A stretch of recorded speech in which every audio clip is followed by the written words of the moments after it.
Hello guys, how's it going? My name is Dal, and the patch 11.27 of The Warning finally drops as of today or tomorrow if you are in the EU region.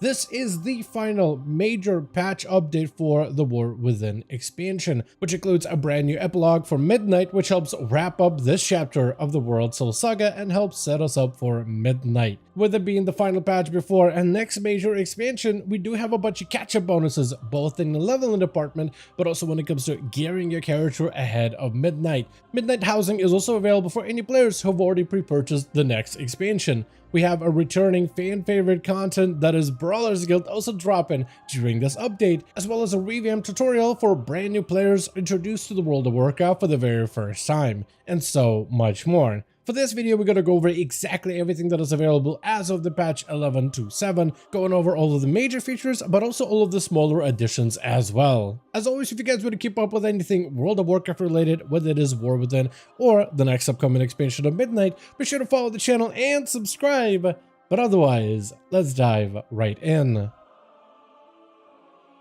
So, when going over the major features of this patch, let's first go over the most anticipated ones, and that is the housing. Housing is finally made available as part of patch 11.27 for anybody that has pre-ordered Midnight expansion. Doesn't matter whether you got like the basic edition, the heroic edition, or the epic edition. If you've pre-ordered any version of Midnight, it means that you can actually start to, get your home, get a plot of land, and start getting decorations for your house as early as patch 11.27.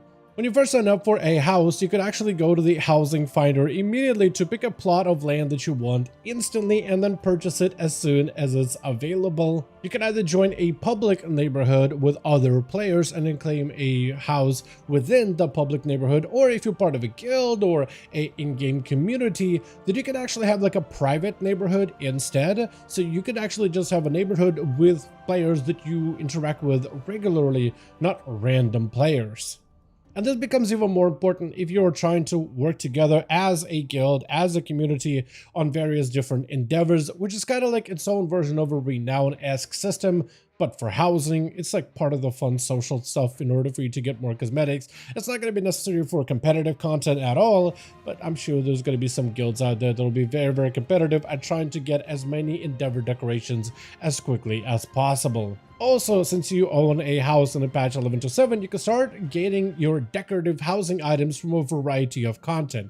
Endgame activities, professions, as random drops from older raids and older dungeons. There's so many different items for you to start to be able to collect, and there's just way too many to name, as they're adding hundreds, if not thousands, of different decorations as well as customization options for your home in Midnight. Out of all the features, housing is definitely one of the most anticipated fan features available, and it's one of the biggest features of Midnight that you can get an early access to as of the patch 11.27.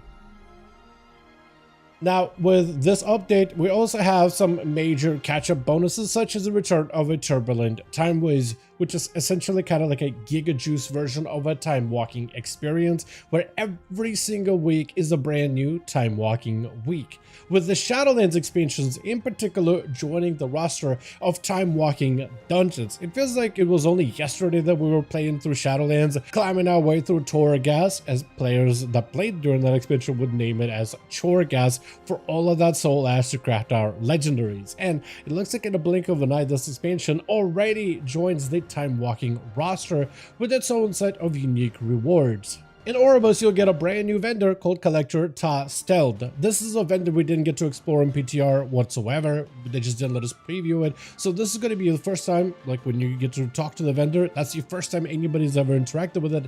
Though we do know they'll have unique rewards like brand new mounts, or sorta brand new mounts, just some variations of Shadowlands mounts, or recolors rather, that you'll be able to obtain from him, as well as other items like transmog cosmeticables, pets, and toys, not all of which we know of or can test over on the PTR, so there's going to be a lot of cool new stuff for you to preview firsthand. With the return of Turbulent Timeways, we also have the achievement of Master of the Turbulent Timeways, where if you can gain Mastery of the Turbulent Timeways buff 5 weeks in a row, which you get just from queuing a bunch of time walking dungeons, and you do it for consecutively for a couple of weeks. If you do this 5 times, you'll get a brand new award called Ta Redon's Mount Voucher, which allows you to buy one of the 4 brand new mounts that are being added to time walking vendors during Turbulent Timeways event. You'll technically be able to buy all 4 of those mounts, but you just get 1 for free. And there's 4 versions, so there was 4 covenants for you to pick from the expansion of Shadowlands.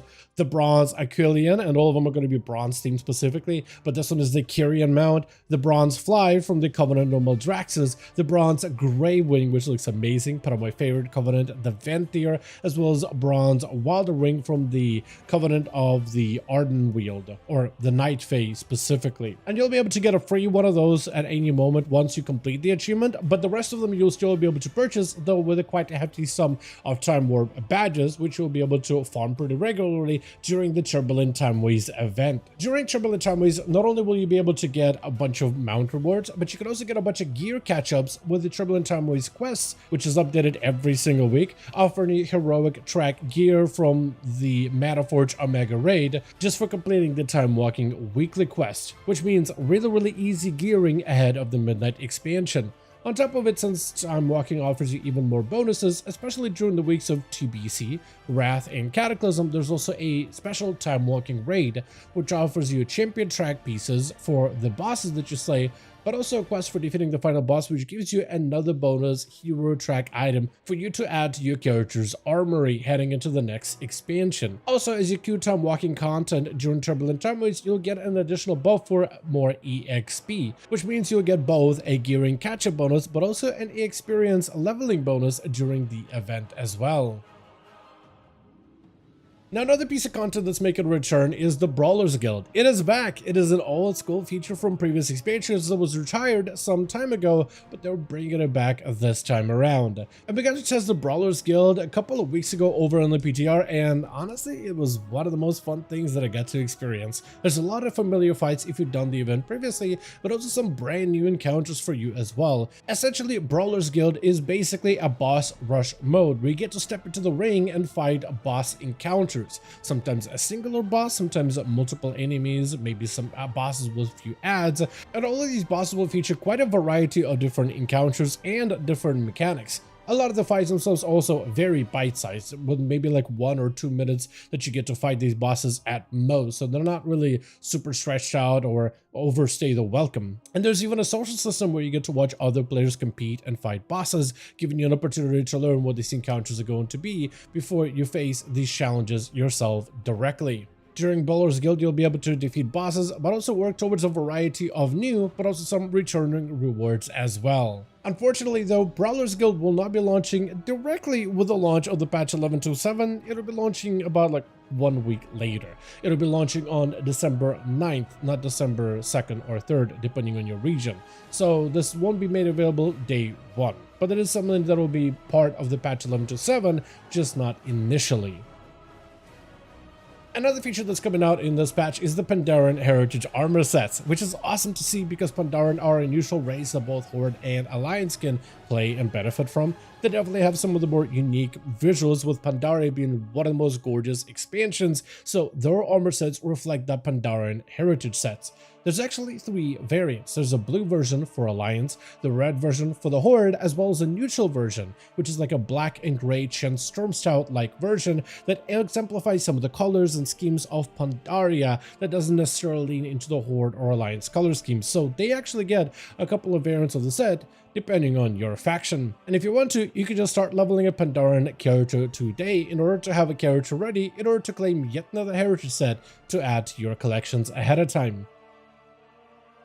Patch 11.27 also revamped the new player experience, with the starting island being Exile's Reach getting a fairly sizable update. This time around, your intro experience will include some fan-favorite lore characters that will join you on your journey, and the experience has been adapted to help new players, like players that never played WoW, to get a bit more used to some of the base mechanics with a few more tutorials than before. You'll be able to get a new experience when it comes to some of your class abilities, interrupting enemy spellcasts, crowd-controlling enemies, and apparently skywriting, though I never actually get to finish out the questline for the Exile's Reach because it was bugged, but hopefully it won't be during the release of the event because I never actually get to experience a new tutorial for skywriting either. But by the end of this new player intro, you'll get access to level appropriate gear so that you can fully dive into the open world and begin your journey throughout Azeroth.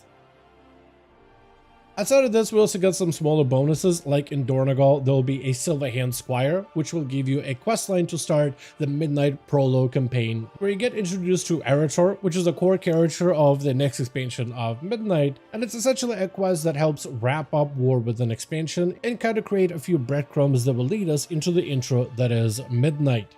We also got a brand new story with Lore Walker Cho, which isn't available in PTR, so when you do play it, this will be the first time you'll get a chance to actually preview it, which will be a brand new lore on the elves, which is going to go over the history of the Blood Elves and the Void Elves and all the elves that are included and involved as part of the main storyline of Midnight. Also, a handful of legacy currencies are now being made to be warbound. From Warlord General, we have the Apexis crystals, which is definitely not the most exciting currency, but it is now transferable across multiple characters and across the entire warband. From Legion, you also get the Veiled Argonite, which is also now transferable across all of your old characters, as well as the Order resources, which is going to actually be somewhat useful because there's going to be some collectibles tied to these currencies, specifically decorative collectibles. So now if you have a bunch of those scattered across multiple characters, it might be a good idea to visit Legion and the Warlord Genre expansion to try to find some of the different decor that's now available to potentially spend those currencies on. Also, if you're coming back to War Within and you're tired of Danath constantly yelling at you about the Arathi questline, you can tell him to just shut up. It is literally listed as one of the main core minor features of the patch 11.27. But yeah, we can finally have Danath no longer yell at all of your old characters to get you to do the whole Arathi questline that you've already may have done on your main character. Well, with that being said, as always, I do want to thank all of you guys so much for watching, and I hope you guys did enjoy this update. If you did enjoy it or found it informative, go ahead and give this video a like, as it would very much appreciate it. Also, be sure to join our Discord community, especially if you want to keep up with anything new regarding patch 11.27. We should be getting a new update for Legion Remix, also another new build for Midnight Beta very soon. As usual, let me know your thoughts in the comments down below, and as always, I'll see all of you guys in our next one.